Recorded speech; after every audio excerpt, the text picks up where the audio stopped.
Shalom. This is an update on that gang that was rounded up earlier in the week in Georgia. Those 17 individuals, I said 18 earlier, those 17 individuals are going to be slapped with a RICO charge. And for all y'all that don't understand what a RICO charge is, the legal definition of a RICO charge is RICO laws attempt to fight organized crime. So, if you're part of a group again, 4 or more, you can get hit with a RICO charge. RICO criminalizes 3 activities: using illegal income to acquire, establish, or operate an enterprise. So if you got a gang and you out there doing crime to fund your gang, you can be hit with a RICO charge. Acquiring an interest in such an enterprise, and using an enterprise to collect the debt.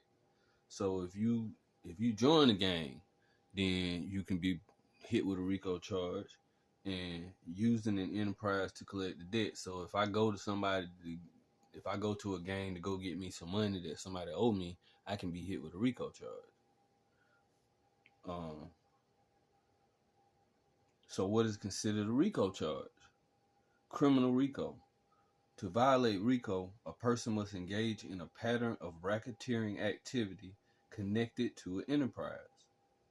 The law defines 35 offenses as constituting racketeering, including gambling, murder, kidnapping, arson, drug dealing, bribery, and for you new jakes out there, that's with this technology, significantly, mail and wire fraud are included on the list. So all you brothers out there doing them credit card scams, you gonna get hit up with a RICO charge. So that's what this is about.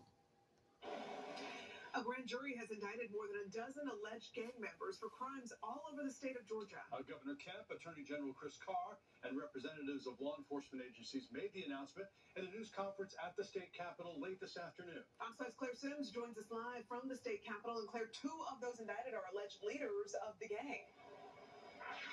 Yeah, this gang is based out of New York, and one of the alleged people involved is Ralph Alicia, who prosecutors say is one of the alleged national leaders of the gang, and then Jamar Ramsey, who is reportedly one of the leaders here in Georgia. These 17 defendants are alleged to have engaged in a pattern of racketeering activity for the common purpose of illegally obtaining money, weapons, and property for their gang. Georgia Attorney General Chris Carr and remember, if you remember, there was, let's see, using illegal income to acquire, establish, or operate an enterprise. Announces the indictments of more than a dozen alleged members of the 18 Trey Gangster Bloods. A Barrow County grand jury returned a true bill last week for crimes ranging from drug sales to murder. The indictments were the culmination of Operation Dawnfall. They said drug sales and murder. And remember, to violate RICO, a person must engage in a pattern of racketeering activity connected to an enterprise or gang. The law defines 35 offenses as constituting racketeering, including gambling, murder, kidnapping, arson, drug dealing. An investigation by the GBI's Gang Task Force and the Georgia Department of Corrections.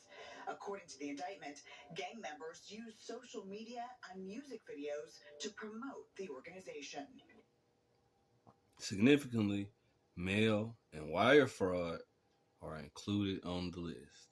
I got some money and bought me a pistol. Look like a Glock, but they bitch you missing. Some have recently criticized the use of song lyrics in criminal prosecutions, but the head of the Attorney General's Gang Prosecution Unit, Kara Convery, stands by it. So when you are a criminal street gang member that's broadcasting the acts that you're doing over any medium, whether it be a billboard or a song, it's relevant evidence. But the sort of... You heard that? Let me rewind that a little bit. promote the organization. I got some money and bought me a pistol. Look like a Glock, but they bitch shoot missile. Some have recently criticized the use of song lyrics in criminal prosecutions, but the head of the Attorney General's Gang Prosecution Unit, Kara Convery, stands by it. So when you are a criminal street gang member that's broadcasting the acts that you're doing over any medium, whether it be a billboard or a song, it's relevant evidence. But so niggas, while you out here talking about it's art and all this, and then you get caught with some dope and all that, and the same nigga that you get caught with, he got a criminal history, and then the other person got a criminal history, you got a RICO charge coming your way, player.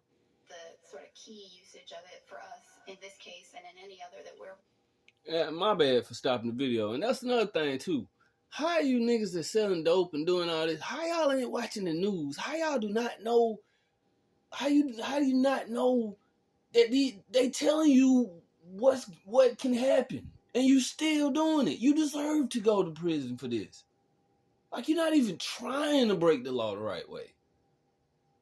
Working is the precision element, being very specific about what's used and the way that it's used. Officials say the gang operated in 10 Georgia counties, including Athens, Clarke, Barrow, Chattooga, Fulton, and Gwinnett, and tried to expand their footprint by recruiting young children with family-friendly events. Governor Brian Kemp says that was one of the reasons Georgia educators pushed him to reopen schools during the pandemic. Because instead of us recruiting them to be on the ball field or in the band, they're getting recruited by street gangs. And we need them here so they can have their goddamn ass running up and down the field for Colquitt County so we can get a state championship. Because I ain't had no goddamn state championship in the last 24 years. Because we only got 4 people of color up there, and we need more. They're not at school, they're not around the people they need to be around, and they are getting targeted. And they were specifically saying 13, 14, 15-year-old kids. And that's why we're here today. Thank you all very much.